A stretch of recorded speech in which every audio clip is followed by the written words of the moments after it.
Bueno, muchas gracias por invitarme. Un gusto estar aquí y poder compartir con ustedes. Y a pesar de que el título no lo dice, básicamente lo que vamos a hacer es que vamos a seguir hablando de carbono, ¿ya? Pero ahora lo vamos a ver más bien desde nuestro negocio principal hasta ahora, que son los animales, ¿ya? Hasta ahora los bonos son una proyección tremendamente interesante, pero hasta ahora el negocio son los animales. Entonces vamos a hablar rápidamente un poco de qué es lo que es ganadería regenerativa. Es un término relativamente reciente, entonces para estar seguro de que entendemos bien de qué estamos hablando, vamos a hablar un poco de cómo funcionan los ecosistemas, porque necesitamos entender cómo funciona el ecosistema para poder saber si lo que estamos haciendo impacta la salud, ¿cierto?, de nuestros pastizales y de los campos que estamos trabajando. Y después vamos a hablar de algunos indicadores de salud de pastizales, qué es lo que nosotros tenemos que mirar cuando estamos en el campo. Entonces lo primero, me gusta mostrar esta foto porque hace tremendamente evidente cuán importante puede ser el efecto de los manejos que nosotros hacemos con los animales. Cuando hablamos de carbono en el suelo, en realidad estamos hablando de un suelo que alimenta una planta y que alimenta un animal. No podemos verlo solo, ya hasta ahora como que hemos hablado de carbono, pero en realidad ese carbono depende de qué plantas están creciendo ahí, y esas plantas que están creciendo ahí y cómo crecen depende de los animales que están sobre eso, y con el manejo que nosotros hacemos podemos llegar a algo así o a algo así, ¿ya? Entonces el manejo es tremendamente importante y por desgracia, a lo largo de los últimos siglos, la ganadería más bien ha sido un agente de degradación que un agente de regeneración. Entonces a los ganaderos nos miran, ¿cierto?, como que somos los destructores del planeta, porque con evidencia la historia ha mostrado que hemos hecho mucho más esto que esto, ¿ya? Entonces un poco lo que queremos hacer ahora es entender cómo hacer, ¿cierto?, para que el animal, en vez de ser un agente de degradación, sea un agente de regeneración. ¿Y por qué es importante entender esto? Porque el animal en realidad es la principal herramienta que tenemos para regenerar las tierras. Esta es una imagen de cómo se vería un paisaje latinoamericano, probablemente incluso en esta zona, más o menos hace unos 15.000 años, ¿ya? En general teníamos paisajes con mosaicos de praderas y bosques, teníamos grandes herbívoros y teníamos los depredadores de esos grandes herbívoros, ¿ya? Y si nosotros pensamos que los herbívoros, las ovejas, las vacas, lo que sea que tenemos hoy día, y que antes eran caballo americano, paleollama, milodones, gonfoterios, etc. Si nosotros pensamos los animales son los que degradan el suelo, entonces en millones de años de historia el mundo entero se habría desertificado y no tendríamos ni un pastizal. Se nos habría muerto todo y no estaríamos de hecho aquí presentes. Entonces si pensamos evolutivamente, el animal coevolucionó con su pradera. Y por lo tanto, si nosotros hacemos las cosas como la hizo la naturaleza por millones de años, entonces el animal se convierte en la herramienta que permite tener esa pradera saludable, ¿ya? Si nosotros miramos todos los ecosistemas de pastizales del mundo, en todos ellos, cuando hay pastizales, hay grandes herbívoros. Cuando hay grandes herbívoros, hay depredadores. Cuando hay depredadores, esos depredadores cazan a los herbívoros y eso hace que los herbívoros, ¿cierto?, se agrupen en grupos bastante compactos. Naturalmente, ¿cierto?, de nuevo, en cualquier continente, incluso el hombre, teniendo un rol, ¿cierto?, como manejador, como administrador o como el que está moviendo los animales, a lo largo de la historia han hecho, ¿cierto?, que los animales se agrupen en manadas, coman bastante cerca y apretados unos de otros y vayan siempre avanzando, ¿ya? Y van avanzando porque se van comiendo, ¿cierto?, lo que está ahí presente y por lo tanto van buscando lugares que no se hayan comido todavía y van avanzando porque si yo voy al lado de mi compañero comiendo aquí y al mismo tiempo voy bosteando y orinando, entonces a ninguno de los que está ahí le gusta mucho comer lo que ya está bosteado y lo que ya está orinado, ¿ya? Y por lo tanto, en la naturaleza, estos grupos de animales son compactos y se desplazan permanentemente. Y ese desplazamiento es lo que permite el tiempo de recuperación de la pradera. Ayer Sergio, ¿cierto? Y hoy día, en la presentación anterior, también hablaron acerca del tiempo de recuperación. Este movimiento natural es el que básicamente a lo largo de millones de años hizo, ¿cierto?, que las praderas tuvieran tiempo de recuperarse, crecer, meter carbono en el suelo a través de las raíces principalmente, ¿cierto? Y han hecho, ¿cierto?, que se enriquezcan los suelos más valiosos o más ricos en carbono del mundo son suelos que tienen historias de millones de años de praderas y grandes herbívoros. Y el tema central es el tiempo, ¿ya? Todo esto, de nuevo, es para entender después cuando vamos a la pradera y la evaluamos. Si yo tengo una planta, ¿ya?, y viene el animal y se la come, la respuesta de esa planta a la que le comieron las hojas es sacrificar una parte importante de sus raíces, ¿ya? La planta trata de mantener un balance entre cuántas hojas tiene y cuántas raíces tiene, porque si tiene pocas hojas no tiene cómo mantener vivas a todas esas raíces. Y estas raíces son la fuente más importante, no la única, pero la fuente más importante de aporte de carbono al suelo. Y por lo tanto, para que nosotros acumulemos carbono en el suelo, la mejor forma es utilizar los animales con un pastoreo, ¿cierto?, que haga que después de que el animal se come la planta, sacrifique una parte de esas raíces con el tiempo se empiezan a descomponer y ese es, no la única, pero la principal fuente de carbono para el suelo. Y lo más importante, ¿cierto?, es darle suficiente tiempo a esa planta para que rebrote, para que crezca y desarrolle de nuevo un buen sistema radicular, una buena parte aérea y puedo volver, ¿cierto?, a hacer esto mismo. ¿Qué es lo que ha pasado a lo largo de la historia y por qué la ganadería demasiadas veces ha sido un agente de degradación en vez que regeneración? Es porque mantenemos los animales demasiado tiempo en el mismo lugar.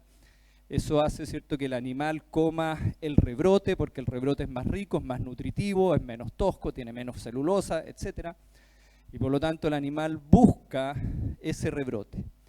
Y si el animal se come esa planta cuando está recién rebrotando, cuando tiene poquitas hojas, no se ha recuperado completamente, la planta vuelve nuevamente a sacrificar raíces porque vuelve a intentar mantener este balance entre hojas y raíces. Entonces, si yo no muevo al animal, si yo no retiro al animal, lo que hago, ¿cierto?, es que entro en un ciclo en que el animal está buscando, ¿cierto?, cada vez esas plantas que van rebrotando y lo que ocurre finalmente es que esas plantas terminan por morir, ¿ya?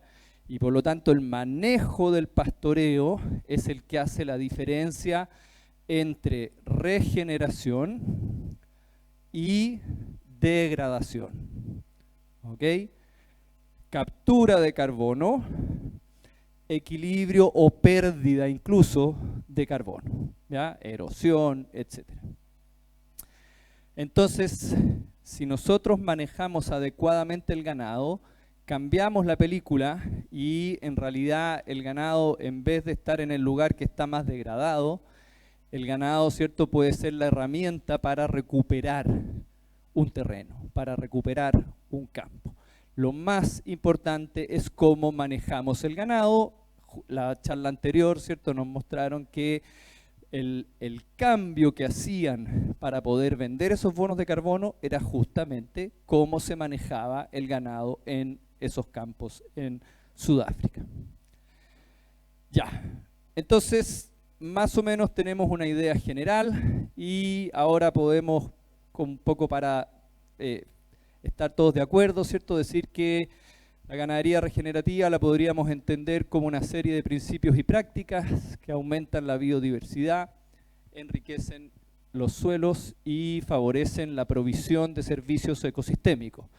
Los servicios ecosistémicos es todo lo que la naturaleza nos da, que nos permite sobrevivir, producir, progresar, etc.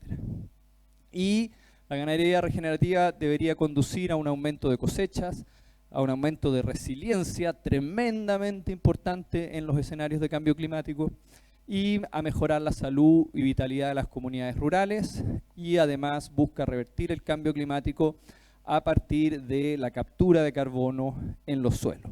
Por lo tanto, ¿cierto?, está considerando todos los elementos de la sustentabilidad, sociales, ambientales y económicos.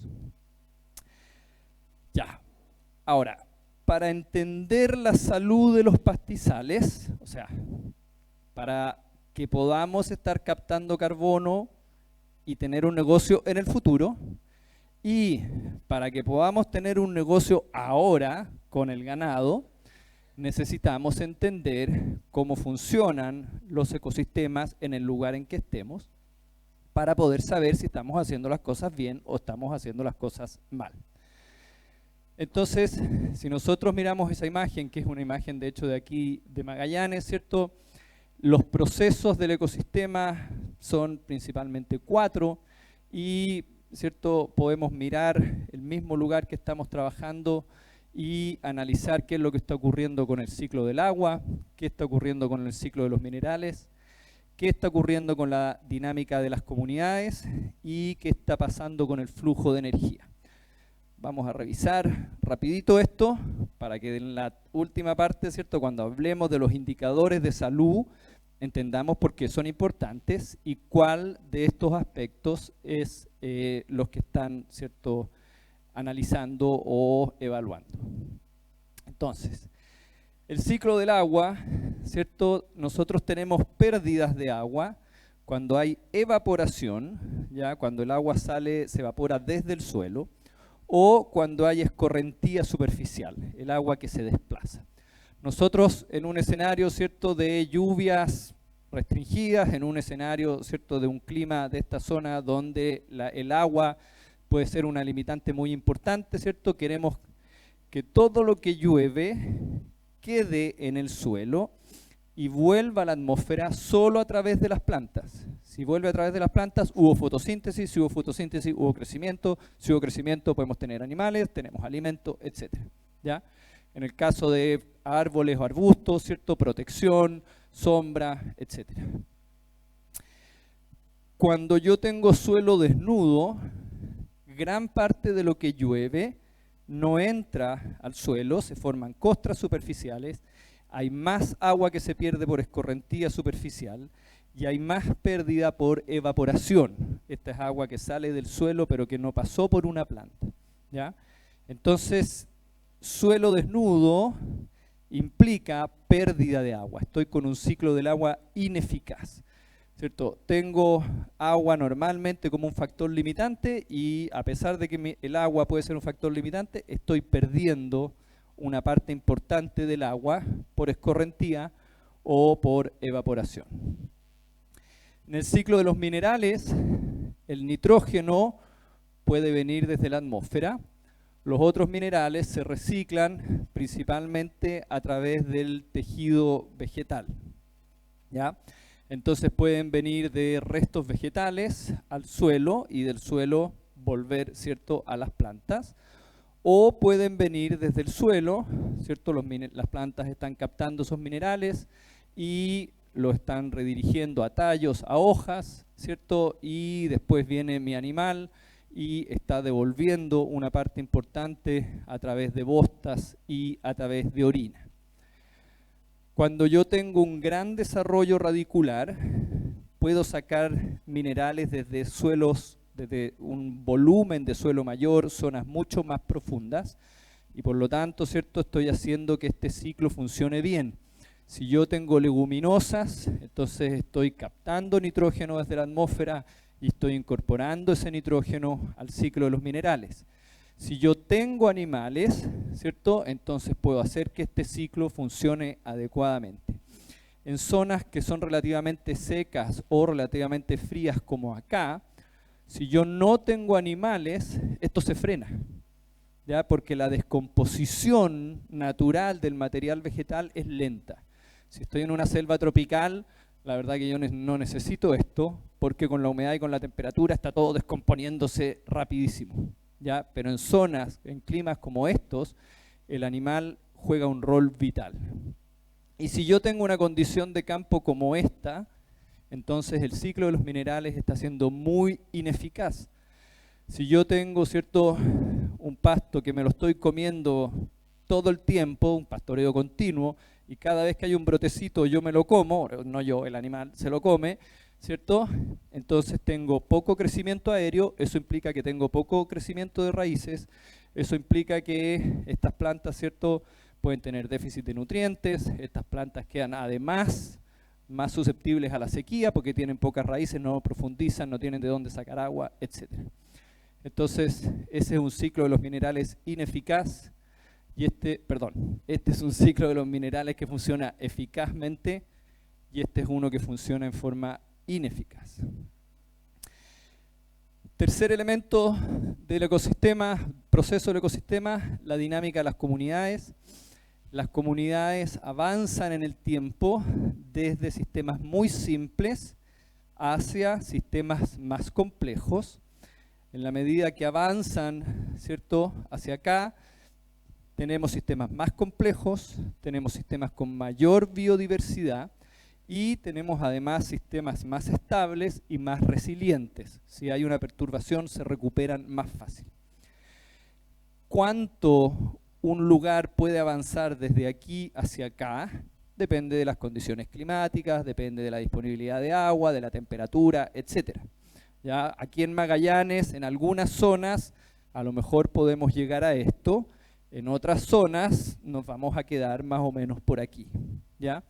Y en un contexto ganadero, yo quiero mantener pastizales y por lo tanto me quiero mover probablemente más o menos aquí, ¿cierto? Porque yo necesito ese pastizal para alimentar al ganado, para tener ese negocio y, ¿cierto?, poder subsistir, tener actividad económica, etc. ¿Ya? Entonces, siempre es bueno avanzar hacia acá, ¿cierto? La única quizás excepción es que si me voy demasiado hacia acá y me voy a un bosque, ¿cierto?, o a árboles con una cobertura muy alta, dejo de tener pasto, y en un contexto ganadero no tener pasto, por supuesto que es un problema serio.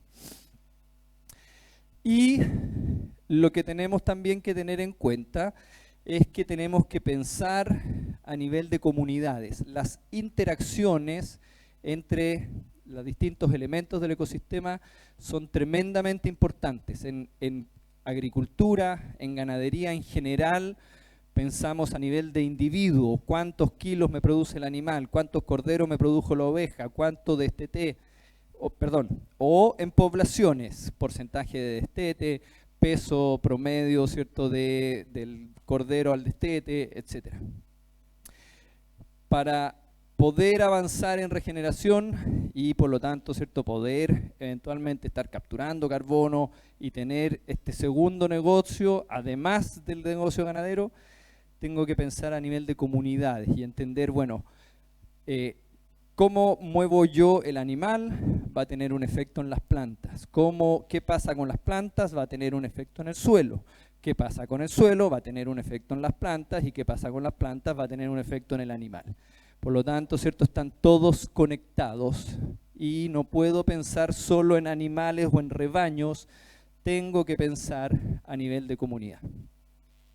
Y toda esa complejidad ocurre tanto sobre el suelo como bajo el suelo, ¿ya? Es como un espejo. Si yo arriba del suelo veo biodiversidad, veo vigor, veo crecimiento, eso significa que bajo el suelo va a haber biodiversidad, va a haber vigor, va a haber crecimiento. Si yo veo, ¿cierto?, degradación, pérdida de biodiversidad hacia arriba, en el suelo va a estar ocurriendo lo mismo, pérdida de biodiversidad o degradación. Y lo último, flujo de energía. La única fuente que tenemos de energía para nuestro negocio ganadero es el sol, ¿ya? Y la única forma que tenemos de captar esa energía del sol es a través de las plantas. Por lo tanto, ¿cuán eficientes somos en capturar la energía del sol? va a depender de cuántas plantas tenemos, desde el punto de vista, ¿cierto?, de densidad de plantas, desde el punto de vista de periodo de crecimiento, si tenemos crecimiento de planta por varios meses o por pocos meses, desde el punto de vista del vigor, índice de área foliar, si tengo más capas de hojas, menos capas de hojas, etc. Pero tener plantas es la única forma de capturar la energía del sol y es la única forma, ¿cierto?, de que esa energía del sol finalmente pase a el ecosistema y pase también al ganado y por lo tanto me generen eventualmente un negocio, ¿ya? Igual que antes, lo mismo que pasa hacia arriba ocurre también bajo el suelo. Si yo tengo más plantas capturando sol y creciendo, soy capaz de mantener un ecosistema más productivo, lo voy a ver hacia arriba y lo voy a ver también hacia abajo. ¿Ya? Ok. Entonces ya tenemos esta visión general. Entonces ahora, bueno, ¿cómo veo yo en el campo que las cosas están avanzando o están retrocediendo? ¿Ya? Como esto es bastante complejo, entonces era necesario buscar una forma relativamente sencilla, nunca va a ser tan sencilla, pero relativamente sencilla de mirar qué es lo que está ocurriendo esto y que generara ciertos indicadores que fueran sensibles en el corto plazo, algo que yo en 1 o 2 años pueda darme cuenta hacia dónde voy avanzando. Más temprano, ¿cierto?, nos hablaron de que cada 5 años medíamos carbono para poder, ¿cierto?, hacer la certificación, vender los bonos, etcétera. Pero si yo espero 5 años y recién voy a ver qué es lo que pasó, y lo que pasó no fue bueno, perdí 5 años. Entonces necesito indicadores que me digan en el corto plazo cómo voy avanzando y que a la vez sean capaces de predecir qué es lo que está ocurriendo o qué es lo que va a ocurrir en el largo plazo. Que sean flexibles para diferentes ecorregiones, estamos aquí en Magallanes, pero cierto, las metodologías debieran ser aplicables en cualquier parte. Que sea ojalá aplicable por los productores, relativamente sencillo, no es tan sencillo, pero es posible, ¿cierto?, de aplicar por productores y bajo costo. Y para eso se desarrolló un índice de salud de pastizales, ¿cierto? Hay una publicación que el que quiera puede acceder, ¿cierto? Ahí está el nombre de la publicación. Se desarrolló a lo largo de un trabajo de más de 20 años y de hecho se desarrolló, ¿cierto?, aquí en la estepa magallánica húmeda y en el pastizal subandino, ¿cierto? Y a partir de lo que se trabajó en esta zona, se abrió, se extrapoló también a otras ecorregiones, ¿ya? Entonces, este índice de salud de pastizales se compone de 15 indicadores, ya vamos a revisar muy rapidito, nada más que para que tengan una idea de qué mirar. Vamos a revisar esos indicadores, ¿ya? Y se le entregan puntajes en una escala discreta, ¿ya? Está muy bien, no tan bien, más o menos, mal, muy mal, a grandes rasgos, ¿cierto? Se entregan puntajes y como la idea, ¿cierto?, es que esto pueda ser aplicable, este indicador fuera aplicable en zonas muy diferentes, entonces hay algunos de ellos que son absolutos, en el sentido de que es el mismo indicador en cualquier parte, y hay otros que son relativos, ¿ya? Depende de la zona donde estamos. En un ecosistema como por ejemplo aquí, ¿cierto?, en La Pampa, no es raro que haya por ejemplo un poco de suelo desnudo. Si yo estoy en el llano central de Osorno, tendría que hacer, o estoy haciendo las cosas muy mal si tengo suelo desnudo, ¿ya? Porque son ecosistemas diferentes, con crecimiento distinto, temperatura distinta, humedad distinta, etc. Entonces algunos son absolutos y algunos son relativos. Esto está puesto así para que no lo lean, ya está hecho intencionalmente para que no lo lean, no se asusten, ya simplemente lo que quiero mostrarles es que, ¿cierto?, tengo una lista larga de indicadores, los 15 de los que estábamos hablando. Ya hay una pequeña descripción de qué es lo que tengo que mirar para cada uno de esos indicadores. Está el rango de puntaje que yo les decía que se les asigna, ¿cierto?, por observación en terreno. Y lo más importante, ¿cierto?, es esta parte de aquí, donde hay una descripción, ¿cierto?, de cuán cerca o cuán lejos estamos del ideal para cada indicador, ¿ya? Entonces, por ejemplo, ¿cierto?, si aquí esta es una descripción, ¿cierto?, si estoy muy cerca de lo mejor que puede estar este indicador, entonces, por ejemplo, le asigno 10 puntos, ¿ya? Y si me vengo a la otra punta, si estoy muy lejos del ideal, entonces, por ejemplo, le asigno menos 10 puntos, ¿ya? Simplemente para que entiendan un poco el proceso, ¿ya? Y ahora vamos a revisar los indicadores. Este proceso, ¿cierto?, para poder aplicarlo directamente requiere una capacitación, pero los indicadores son cosas que ustedes pueden ver en el campo todos los días y que ustedes pueden monitorear año a año, ¿ya? Vamos a hablar brevemente al final, ¿cierto?, de cómo podríamos monitorear. Entonces, el primer indicador es la abundancia de canopeo vivo, se refiere a cuánto tejido fotosintético hay, ¿ya?, respecto al potencial de la zona. Si estoy en Magallanes, obviamente que es distinto a que si estoy en el llano central de Osorno, ¿ya?, pero para tu zona. Entonces, es una comparación entre cuánta biomasa verde hay respecto al potencial del sitio y es un indicador de cómo está funcionando el flujo de energía, ¿ya? Entonces, por ejemplo, esta podría ser nuestra zona de referencia, ¿ya? Ese es el potencial, así es lo mejor que puede estar. Este es un ejemplo, ¿cierto?, para pastizal subandino. Así es lo mejor que puede estar. Yo voy al campo, bueno, ¿y cómo está mi campo? En realidad tiene como la mitad del potencial, entonces en vez de tener, ¿cierto?, 10 puntos, tiene 0 puntos, ¿ya? Y si está aún más degradado, ¿cierto?, entonces tiene menos 5 puntos. Eso es lo que está explicado en esa tablita que yo les ponía anteriormente, ¿ya? El detalle de qué es menos 5, qué es 0, qué es 10, por ejemplo. Segundo indicador, presencia de organismos vivos. Y aquí estamos hablando de microfauna. En el fondo estamos hablando de insectos, lombrices, gusanos, cosas por el estilo. Y considerando tanto ver al animalito directamente o evidencia indirecta de que estaba ahí. Telas de arañas, túneles de lombrices, etc. Es un indicador, ¿cierto?, de qué tan bien está funcionando el ciclo de los minerales. Y como les decía, ¿cierto?, evidencia de insectos voladores, lombrices, arañas, hormigas, estercoleros. Esto es, ¿cierto?, los restos, ¿cómo se llama?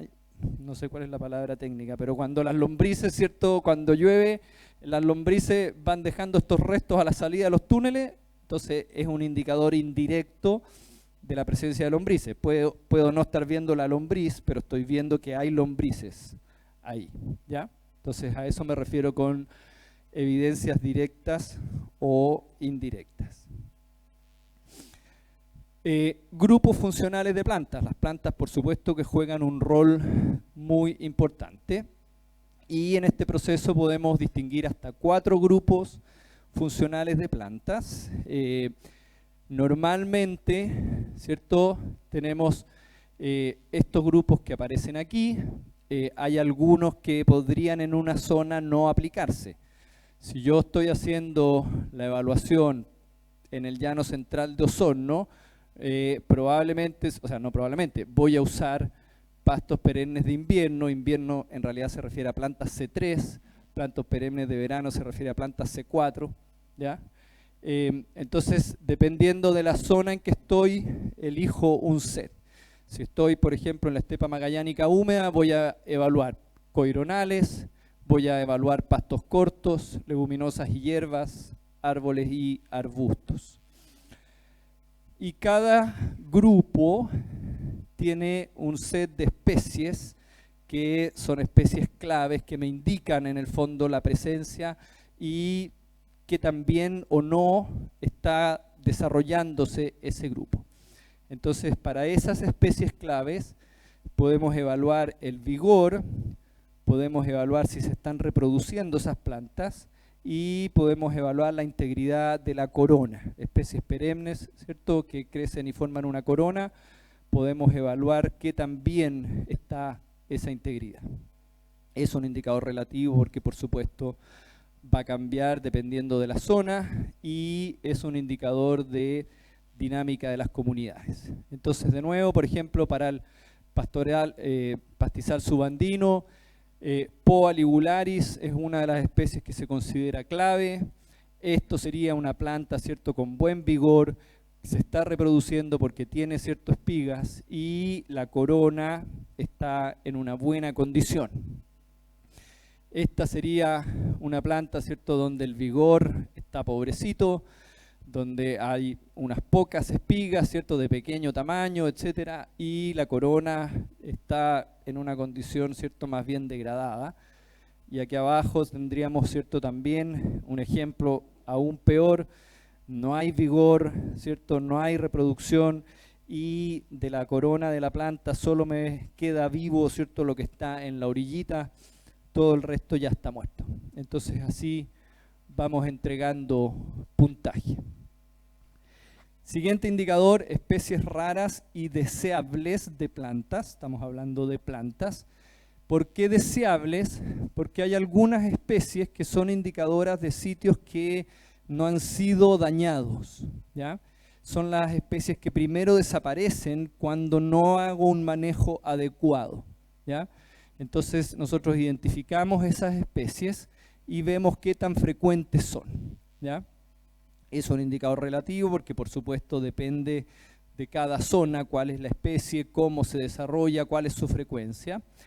Es un indicador de la dinámica de las comunidades, si está, ¿cierto?, avanzando, está presente, si estoy retrocediendo, probablemente está ausente.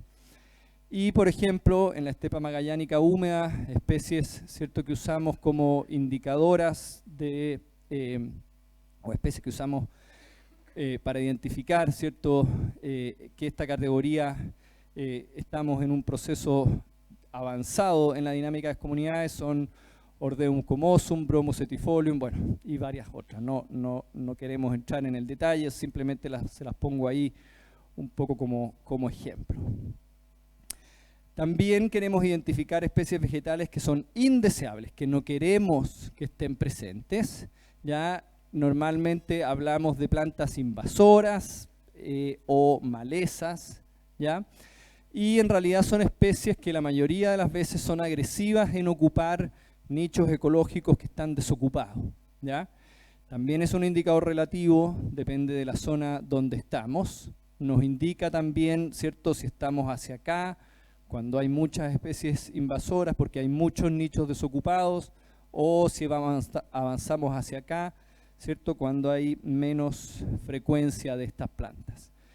Ejemplos también para la estepa magallánica húmeda, pilosela, azorela, murtilla, etc. ¿Ya? Entonces, en la medida que tengo mayor frecuencia de estas especies, me descuentan puntos, porque si tengo muchas, significa que estoy más bien hacia acá y no más bien hacia acá. ¿Ya? Abundancia de mantillo. El mantillo son restos vegetales que se encuentran sobre la superficie, no son plantas vivas, sino que son hojas, tallos, ¿cierto?, que están desprendidos de la planta, pero sobre la superficie. Y lo evaluamos de acuerdo a cuánto hay, ¿cierto?, de la cobertura del suelo. El mantillo es importante porque es un indicador de que está funcionando bien el ciclo del agua y el ciclo de los minerales. Con mantillo hay menos pérdida superficial, hay menos evaporación y hay más reciclaje de nutrientes. Entonces aquí, por ejemplo, tengo pocas plantas vivas, pero tengo una buena cobertura de mantillo. Aquí, en cambio, ¿cierto? Tengo algunas plantas vivas también, pero entre medio el suelo está desnudo, ¿ya? Entonces, esto es un buen puntaje en cuanto a la presencia de mantillo. Esto es un mal puntaje porque básicamente no tengo mantillo entre medio de las plantas que están vivas. Para una visión convencional, aquí estoy perdiendo pasto, ¿ya? Pero cuando trabajamos de una forma regenerativa, pensamos que el pasto no solo alimenta a los animales, también alimenta el suelo. Y por lo tanto, esto que pareciera una ineficiencia desde el punto de vista del animal, es una eficiencia en que retengo más agua, pierdo menos por evaporación, no tengo encostramiento, acelero el ciclo de los minerales, etc. ¿Ya? El mantillo puede estar descomponiéndose o no. ¿Ya? A veces, por ejemplo, en zonas muy secas, yo puedo tener esa capa de material vegetal en la superficie, yo la tomo, la levanto y el mantillo está aquí y el suelo está aquí abajo. Si se está descomponiendo, entonces hay una parte de ese mantillo, ¿cierto?, que se está reutilizando y por lo tanto está aportando al ciclo de los minerales. Básicamente, ¿cierto?, si yo miro el mantillo y la diferencia, la separación entre el suelo y el mantillo es una línea súper clara, entonces no se está descomponiendo. Si aquí en la parte de abajo veo, ¿cierto?, que se está poniendo negro, lo huelo y huele como a tierra de hojas, ¿cierto?, y hay como un degradé entre esto que es material vegetal seco y aquí ya como que se va mezclando con el suelo, entonces tengo un mantillo que sí se está descomponiendo, eso es positivo. Otro elemento que es muy fácil de observar en el campo, descomposición de bostas. Si las bostas desaparecen o, por el otro lado, si las bostas se momifican, ¿ya? Eso es un indicador de que el ciclo de los minerales está o no está funcionando. Una bosta como esta, ¿cierto?, que se seca y que queda ahí para el año siguiente, esta está seca pero todavía está fresquita porque todavía tiene color, ¿cierto? Pero cuando vemos esas bostas blancas del año anterior, eso significa que esa bosta no se está incorporando, ¿cierto? No tengo puntos porque ese proceso de incorporación no está funcionando.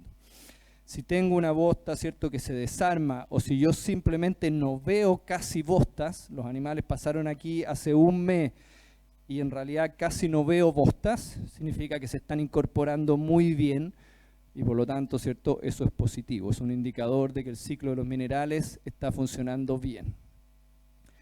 Suelo desnudo, por supuesto, es quizás uno de los indicadores más importantes. Si estoy aumentando o reduciendo la cantidad de suelo desnudo y por lo tanto, si ustedes se fijan, el puntaje es más alto, tanto para castigar como para premiar. Suelo desnudo es un indicador de todos los procesos del ecosistema. Si tengo suelo desnudo, tengo menos captura de energía solar, tengo un ciclo ineficaz del agua, el ciclo de los minerales no está funcionando en su óptimo y la dinámica de las comunidades está retrocediendo, ¿ya?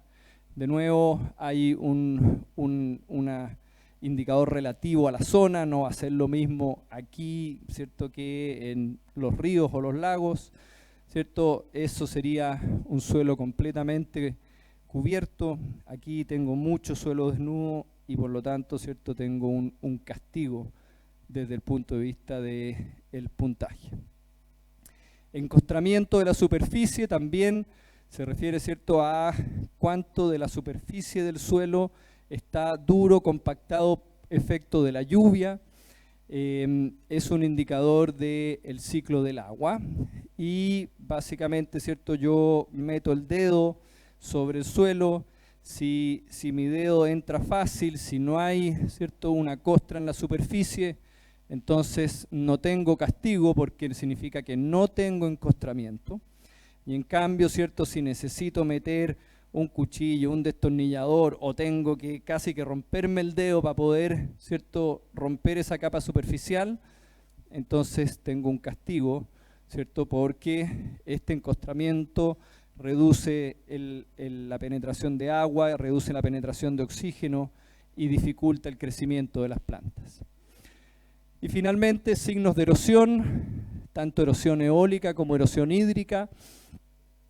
Buscamos signos, ¿cierto?, de que hay pérdida de material en una parte y acumulación de material en otra parte, ¿cierto?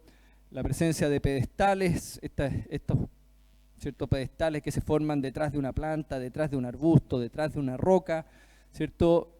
Cuando están activos es cuando yo estoy viendo que hay plantas, ¿cierto?, que están ahí, que están, sus raíces están quedando desnudas, por ejemplo, producto del viento. Es un indicador de que también, ¿cierto?, estoy usando el agua. Entonces, por ejemplo, ¿cierto?, si detrás de una piedra, el viento normalmente viene de acá, este lado está pelado y aquí tengo acumulación de material, eso es signo de erosión eólica. Lo otro, ¿cierto?, con el viento el material más liviano, las partículas más pequeñas se vuelan, se van y van quedando solamente las rocas, y en la medida que pierdo más material, finalmente quedo con una capa de rocas en la superficie, porque perdí todo el resto del suelo, ¿ya? Entonces eso también es un indicador de erosión eólica, ¿cierto? Plantas con partes de las raíces desnudas, ¿cierto? O estos pedestales donde quedan raíces asomadas, indicadores, ¿cierto?, que me descuentan, me indican, ¿cierto?, que tengo erosión, y por supuesto que eso es negativo. Y finalmente, ¿cierto?, lo mismo para erosión hídrica, el concepto es básicamente el mismo, ¿cierto? También tiene que ver con uso del agua y erosión que puede ser laminar, que puede estarse llevando el suelo, ¿cierto?, así por parejo, o formando surcos y cárcamas, ¿ya? Entonces, harta información, hartas cosas que mirar, ya al menos ya tenemos una pista, bueno, ¿qué miro en el campo? Ahí tengo una lista de hartas cosas, ¿cierto?, a qué prestarle atención. Pero ahora, bueno, ¿cómo lo hago? ¿Ya? El profe me latió 20 minutos o media hora con esta clase, ¿cierto? Bueno, pero ¿qué hago en el campo? Ya sabemos qué observar, ¿cierto? Estuvimos revisando qué cosas tengo que mirar en el campo y entendiendo por qué, que también es súper importante, ¿ya? Entonces, ¿qué podemos hacer? De forma muy simple es registrar, tomar notas una vez al año, más o menos en la misma fecha, y tomar fotos. Hoy día todos andamos con celular, es súper fácil tomar fotos, tenemos en el mismo teléfono la foto que tomé el año pasado. A ver, mira, el año pasado tomé desde este cerco, ahí está la loma, perfecto, listo, saqué esa foto el año pasado. Este año voy y saco exactamente la misma foto, ¿ya? ¿Cómo estoy ahora respecto del año pasado? ¿Ya? Y prestarle atención tanto a lugares representativos como a lugares problemáticos. ¿Qué me refiero a lugares representativos? Mira, tengo este potrero de 300 hectáreas. Ya. Recorro el potrero, bueno, este lugar es más o menos como el promedio del potrero, perfecto, entonces hago la evaluación aquí y veo, bueno, cuánto suelo desnudo tengo, las plantas, ¿cierto? Hay signos de erosión eólica, hay signos de erosión hídrica, cuántos animales, ¿cierto? Hormigas, mosquitas, lo que sea, veo. Y tomo notas y anoto y saco fotos. Y el próximo año, más o menos en la misma fecha, no tiene que ser el mismo día, pero si lo hago, por ejemplo, la primera semana de enero, el otro año vuelvo la primera semana de enero, hago lo mismo y comparo lo que tenía el año pasado con lo que tenía este año. Estoy avanzando, estoy retrocediendo. Mi manejo va mejor, mi manejo va peor.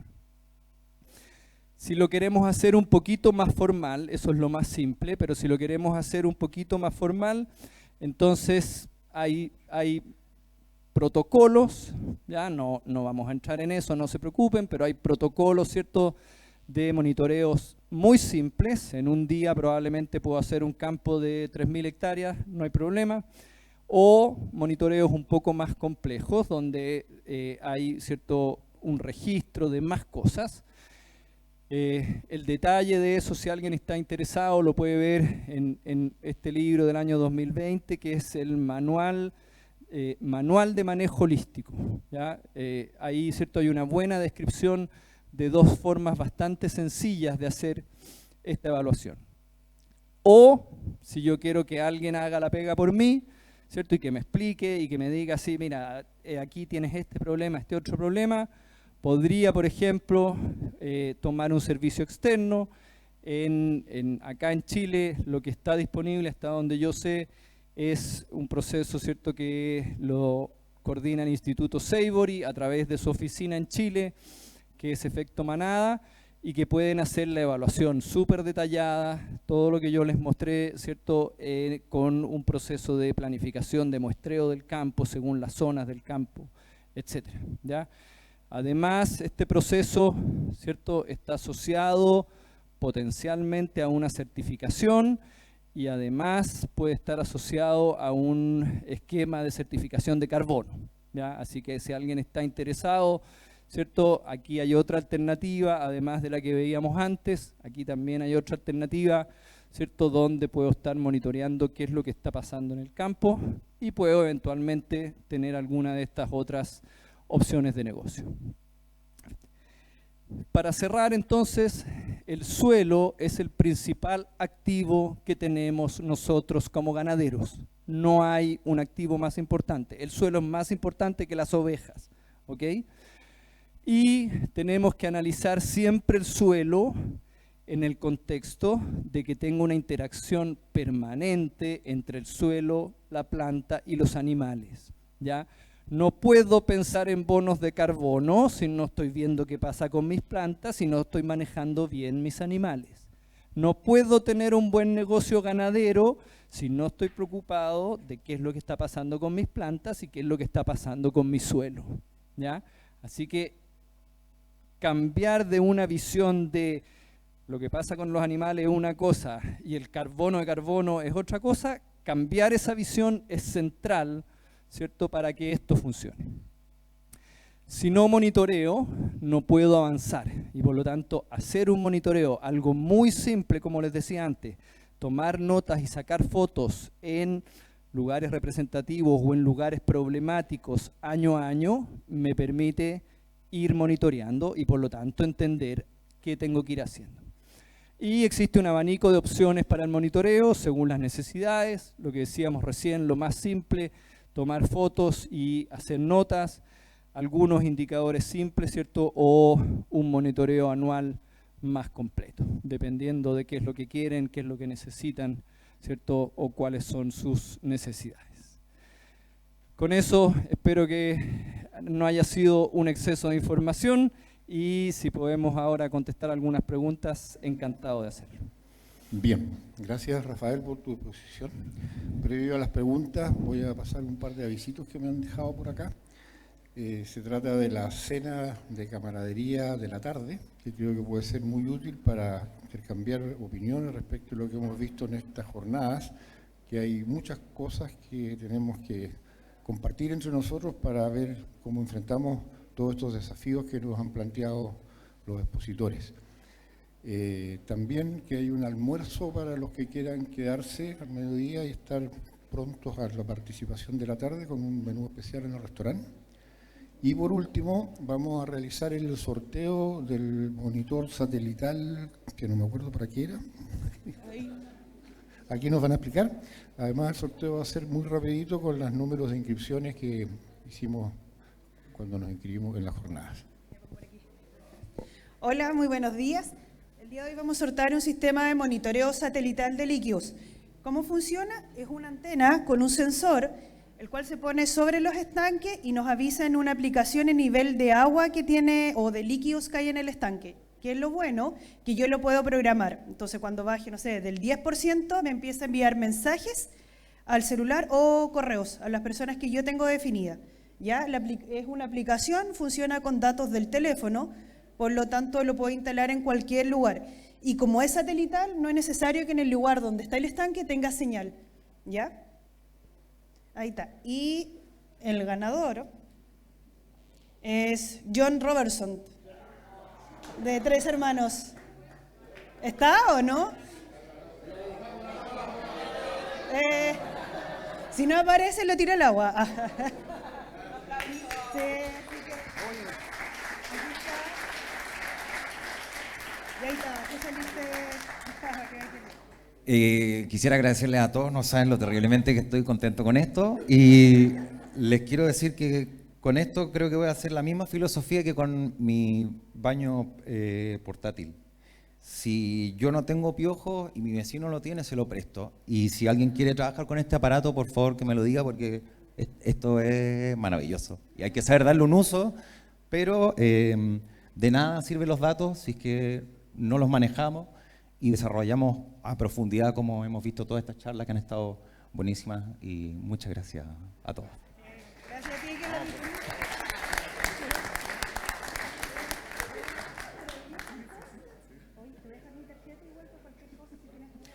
Ya, bueno, nosotros seguimos mientras ellos conversan. Quedé debiendo una pregunta en la mañana a una señorita o señora que estaba por ahí atrás. ¿Está todavía o no?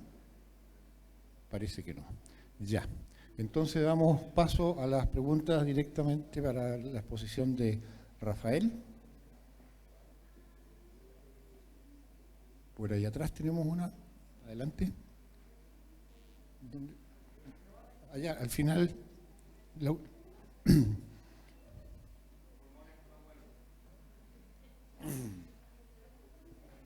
gracias. Buenas tardes, me llamo Raúl Lira, Raulito acá más bien. Toda esta charla en el marco del contexto de ganadería regenerativa, lo que encontré es que no hay prácticas definidas de ganadería que se definan como regenerativas, sino que son los resultados netamente los que lo indican, ¿verdad? Por ende, cualquier práctica que se utilice mientras dé los resultados indicados dentro de estos parámetros, ¿caería dentro del marco de ganadería regenerativa? Sí. Ejemplo extremo, una estancia de 10.000 hectáreas, históricamente 5.000 vientres, dejo 500, todos los alambres abajo o las puertas abiertas, los índices deberían subir, ¿caería dentro del marco de ganadería regenerativa? Súper buena pregunta. En ganadería regenerativa justamente el tema central es el resultado, ¿ya? Que es distinto a la mayoría de los enfoques de sistemas definidos de producción de cualquier cosa. Sistema, por ejemplo, orgánico, que es como la típica comparación. En orgánico hay una lista de cosas que se pueden o no se pueden hacer o aplicar, ¿ya? En regeneración no. ¿Por qué? Porque es muy dependiente del contexto en el sentido de la zona, las características productivas, el sistema productivo, etc. Y por lo tanto, mientras tú estés avanzando desde el punto de vista de la dinámica de las comunidades, mejorando ciclo del agua, etcétera, etcétera, etcétera, puede ser regeneración independiente de qué prácticas estés o no estés usando. Con el ejemplo que tú das de bajar de 5.000 a 500, probablemente no va a quedar como regenerativo. ¿Por qué? Por la importancia del rol de los animales, especialmente en climas como esto, para que la dinámica de las comunidades funcione bien, el ciclo del agua funcione bien, el ciclo de los minerales funcione bien y por lo tanto también, ¿cierto?, la captura de energía sea bien. Con muy pocos animales o con 0 animales termina habiendo degradación, ¿ya? Y por lo tanto, si hay degradación, bueno, no estás en un proceso regenerativo. Pero a lo mejor en vez de 500, por decir algo, puede ser bajar de 5.000 a 3.000, ¿ya? O lo que ha ocurrido, y es lo más probable, cuando tu línea base, que antes, ¿cierto?, hablaron de la importancia de la línea base, cuando tu línea base es un sistema como el más tradicional acá en Magallanes, grandes rebaños, muy pocos potreros, grandes superficies, varios meses los animales en un mismo potrero. Cuando tú vienes de ese sistema, lo más probable es que cuando tú cambies a un sistema regenerativo, tu productividad aumente. Y en realidad, por lo tanto, en vez de 5.000, a lo mejor van a ser 5.500 o 6.000, o eventualmente más, ¿ya? En zonas de agricultura o ganadería más intensiva, es más frecuente que tú tengas que bajar las cargas. En zonas de ganadería o agricultura más extensiva, perfectamente tú puedes llegar a aumentar las cargas, porque cuando planificas bien y haces bien el pastoreo, aumentas finalmente productividad, aumentas cobertura de suelo, aumentas crecimiento, etc. Y por lo tanto, dependiendo desde qué contexto vienes, bajar carga o subir carga va a ser degradación o va a ser regeneración para cualquiera de los dos lados, dependiendo cuál es tu línea base finalmente. ¿Pregunta? ¿Alguna otra pregunta? Leja. Hola, quería hacer una consulta. Cuando hablamos de ganadería regenerativa y esto, ¿hablamos solamente sobre pradera natural o se puede también considerar praderas mejoradas o inclusión de especies forrajeras, etcétera? Un poco en la misma línea, no hay un set de prácticas prohibidas, no hay un set de prácticas obligatorias. Ya todo va a depender del contexto en el que tú estás trabajando. Pueden ser praderas naturales, sí, pueden ser praderas mejoradas también, puede ser una mezcla de los dos, no hay ningún inconveniente. Que sea una pradera mejorada no te deja fuera, ¿ya? Da lo mismo, depende en el fondo cuál es tu punto de partida y que vayas avanzando en todos estos indicadores en el tiempo. ¿Alguien más? Paula. Gracias. Un gusto conocerte, Rafael. Muy Gracias. interesante y muy detallado. Aprendí muchísimo. Gracias. Sí, tengo una pregunta de cómo esta evaluación, porque veo que es un sistema de puntaje con distintos indicadores. Pero ¿qué pasa si hay un ganadero que está haciendo bien las cosas, pero justo pasa que hay 3 años seguidos de una intensificación de fenómenos asociados al cambio climático, por ejemplo, que están interfiriendo con el proceso? Sí. ¿Cómo se integra eso?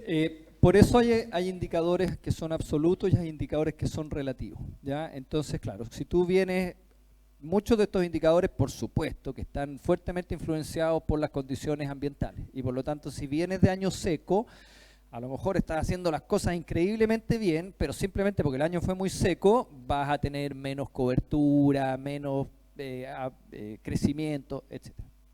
Entonces, justamente, en el caso de este sistema, si tú estás bajo un sistema de certificación, entonces la certificación considera cuál es la tendencia de la zona y cuál es la tendencia de lo que se llama tu área de referencia. ¿Ya? Entonces hay un lugar que se identifica como una área de referencia y por lo tanto a lo mejor tus indicadores bajaron, pero los indicadores del área de referencia también bajaron y por lo tanto está bien, no hay ningún problema, no es que tú no es que tu manejo sea, lo más probable es que no sea tu manejo el que te hizo bajar, sino que simplemente porque el año fue malo, entonces toda la zona está en una condición más difícil. Y por lo tanto sí hay una consideración y hay un ajuste en base a eso. Si tú lo estás haciendo por ti mismo, entonces es algo que tú tienes que tener en cuenta, ¿ya? Y que sobre todo si tú llevas bastantes años en el campo, tienes una noción histórica de cómo son las cosas y por lo tanto lo tomas en cuenta. Si estás sacando las fotos y estás tomando las notas este año, mira, sí, el año pasado en realidad tenía más o menos, no sé, un 40% de suelo desnudo y este año estoy como en el 50%, pero como este año fue muy seco, entonces ya, tengo más suelo desnudo, pero es probable que se deba en parte a que el año fue muy seco. El año no sé cuánto, que fue el año del 2017, que fue el año de la sequía, el suelo estaba todo pelado. Entonces, un poco vas ajustando en base a experiencia y en la medida que esto lo haces a lo largo de los años, entonces vas teniendo un registro a lo largo de los años, puedes volver atrás. Oye, mira, hace 5 años atrás llovió lo mismo y tuve 40, hoy este año que llovió lo mismo tengo 30, estoy mejor. ¿Ya? Entonces sí hay una contextualización en base a cuáles son las condiciones de cada año. Gracias. Juan.